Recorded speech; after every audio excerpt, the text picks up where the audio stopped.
पहले तो वो तय कर लें, वो और उनके चिंटू तय कर लें, है ना। क्योंकि मैंने तो ना आज तक इस्तीफा दिया पार्टी से, ना मुझे किसी ने निकाला, और मैं तो यहाँ कार्यक्रम करने आया था। आपने बाइट में अचानक पूछ लिया तो मैंने एक बात कह दी कि पहले वो तय करें कि कांग्रेस या बीजेपी किसी की ओर से। भाई जो पार्टी मैंने बनाई, जिस संगठन का मैंने निर्माण किया, हम सब ने निर्माण किया, अगर वो किसी प्रदेश को देश से अलग करने की साजिश रचे, वो आदमी अगर निष्ठा का काम करे। जो ये कह रहे हैं कि मैंने नहीं कहा था, मेरा पिछला वीडियो देखें, मैंने 3 साल पहले बात कही थी नहीं कही थी। उस समय मेरे गंभीर जो मतभेद हुए थे किस लिए हुए थे, पंजाब में मेरे खिलाफ दुष्प्रचार क्यों करवाया गया था, मुझे पंजाब क्यों नहीं भेजा गया था, जबकि मैंने गाना लिखा था उस टाइम, पंजाब में वायरल हुआ था।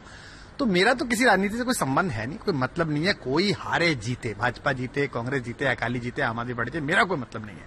बट जो बात थी मेरे मुंह से निकली और वो सच है। और ये जो इस पार्टी से हैं, उस पार्टी से हैं, चिंटू जो बोल रहे हैं, भैया मैं किसी पार्टी नहीं, मैं तो अपनी ही पार्टी से हूं जो मैंने बनाई है। उस घर पे कब्जा कुछ गलत लोगों ने कर लिया है तो उससे असर थोड़ी पड़ता है। वो उस आत्ममुग्ध इंसान के कुछ चिंटू बोल रहे हैं जो हमारे खून पसीने से बनी हुई सरकारों के बाद आए हैं, है ना, मलाई चाटने। उन चिंटुओं से कहना अपने आका को भेजो, अगर औकात है ना तो आए सामान लेके, मैं भी सामान लेके आता हूं। इस देश को पता चले कि तुम क्या कहते थे, क्या सुनते थे, तुम्हारे मैसेज क्या है, तुमने बोला क्या है, पता तो चले इस देश को। आ जाए एक दिन, किसी भी जगह पे आ जाए, आपके उस पे आ जाए, किसी चैनल पे आ जाए, किसी चौराहे पे आ जाए, दुनिया को बुलाते हैं और चैनल्स को धमकी देते हैं कि दिखाएंगे नहीं। ये क्योंकि मैं आपके सामने बता रहा हूं, मैं 2 चैनलों का गवाह हूं, जिन चैनल के 2 पत्रकारों ने बड़े बड़े इंटरव्यू लिए थे दिल्ली चुनाव से पहले। मैंने उनसे पूछा कि तुमने क्यों नहीं पूछा ये सवाल कि राज्यसभा की सीटें कैसे बेची, तुमने क्यों नहीं पूछा किसान आंदोलन पे सवाल, तुमने क्यों नहीं पूछी इन बातों पे। तो उन्होंने कहा नहीं, हमको मना किया गया था ऊपर से कि भाई ये मत पूछो, क्योंकि जब आप इतने इतने करोड़ों के पैकेज दोगे चैनल्स को तो उनमें डील ही होती है। अभी कल परसों मैं चैनल्स के इंटरव्यू देख रहा हूं, इतनी बड़ी बात चले, लेकिन चैनल सवाल नहीं पूछ रहा उनसे कि भाई उसने ये कहा, इस पर क्या आपका जवाब है। हाँ ना कुछ तो करें। कितने साल, 6 साल हो गए, 2017 से 2022 सारा है भैया, कोई नया कैसेट चलाओ। 5 साल से एक ही बात है। मैं तो कहीं नहीं गया, किसी पार्टी में नहीं गया, मुझे भाजपा में भेजा जा रहा था, कांग्रेस में भेजा रहा था, बीच में मुलायम सिंह जी ने कोई बात कर दी, समाजवादी पार्टी में भेजा जा रहा था, किस दिन तेलुगु देशम में भेज देंगे। अबे भैया मैं कहीं नहीं जा रहा, तुम अपने रास्ते से भटक गए हो, अकल सीखो। इससे पहले कि लोग तुम्हें अकल सिखाएं, देश के लोग तुम्हें बताएं कि तुम्हारी औकात क्या है, उससे पहले जिस स्वराज के लिए चले थे, जिस बात के लिए चले थे, वहां पहुंचो। देखिए क्या है, मैं चिंटू विंटू के चक्कर नहीं करता। लीगल नोटिस की बत्ती बनाए, वो जिसको देना उसको दें। मानहानि किसकी हुई, जिसकी मानहानि होनी चाहिए उसका तो मान ही नहीं है। वो आए ना, वो आए अदालत में मानहानि के लिए, वो जिसका चिंटू वो है, वो आका मानहानि लेके आए अदालत में, तो मैं अदालत में दिखाऊंगा कि मानहानि किसे कहते हैं, पता चल जाएगी दोनों को। वो जो धमकियां भेज रहे हैं, जो फोन कर रहे हैं, जो मैसेंजर्स पे भेज रहे हैं, जो व्हाट्सएप ग्रुप में धमकी चल रही है उनके, उनसे कहना है कि इनसे डरने का मेरा वक्त निकल गया। ना मेरा किसी पॉलिटिकल पार्टी में कोई इंटरेस्ट है, ना मेरे को किसी जीत हार में इंटरेस्ट है। मैं तो अपना ये कार्यक्रम कर रहा था, आपने मुझसे इस कार्यक्रम के बीच में सवाल पूछ लिया, इसने मैंने जवाब दे दिया।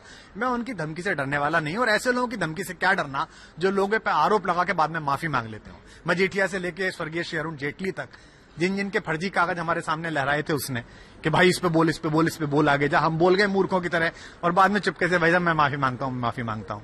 ऐसे आदमी का क्या भरोसा करना। अरे भैया आप पंजाब चुनाव के दरमियान यहाँ पे आए थे, मैं क्या करूं, 16 भारत पंजाब चुनाव के दौरान चल रहा था। मैंने आपसे कही थी कि आप पंजाब चुनाव में मुझसे पूछो, आपने मुझसे पूछा कि उसने ऐसा कहा है कि हिंदू डरे हुए फला हुए हैं, तो मेरे अंदर जो जो था, जो मुझे पता था वो निकल गया। यही मेरी क्वालिटी है कि मैं बोलता हूं तो निकल जाता है। और उससे उसके चिंटुओं से ये कहना है कि आका की थोड़ी बहुत इज्जत बचानी है ना, तो मुझसे ज्यादा मत भिड़ो, वरना मैं सारी बता दूंगा क्या क्या है।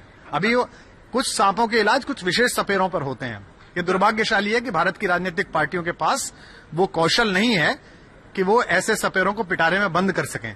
मैं इसके लिए क्षमा चाहता हूं कि ये जो बेवकूफी हुई है, इसमें हमारे हाथ थे, तो हम ही बंद कर देंगे किसी न किसी दिन। वो तो जो मैनिफेस्टो था शुरू में वो सारा बदला है। वो वीडियो पब्लिक डोमेन में है कि हम ये करेंगे, हम आरक्षण हटा देंगे, हम जो है जो वो होंगी क्या कहते हैं क्रीमी लेयर्स होंगी उनको नहीं देंगे, एक बार जिसको मिल गया दोबारा नहीं देंगे। खुद का है, उसके वीडियोस हैं। पहली बार इसी ने रखवाया था। मैंने कहा भाई हमारी कौन सी केंद्र में सरकार बनने जा रही है जो हम आरक्षण पे कॉल लें, जो हम इन चीजों पर कॉल लें। नहीं नहीं नहीं, इससे रखो, इससे रखो। इससे क्या है जो यूथ मोटिवेट होगा और यूथ हमारे बारे में अच्छा अच्छा लिखेगा।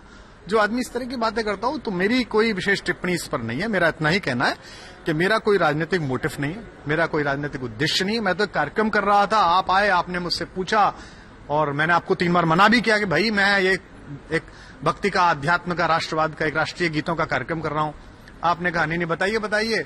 तो मैं सिर्फ ये कहना चाहता हूं कि लोग बाग जरा सोचें इस देश के बारे में। मुझे दर्द होता है क्योंकि मैंने बनाया था वो, मैंने अपने हाथों से वो मंजर देखा था कि हिंदू मुस्लिम और ईसाई, हिंदू मुस्लिम सिख ईसाई, अन्ना के हैं 4 सिपाही।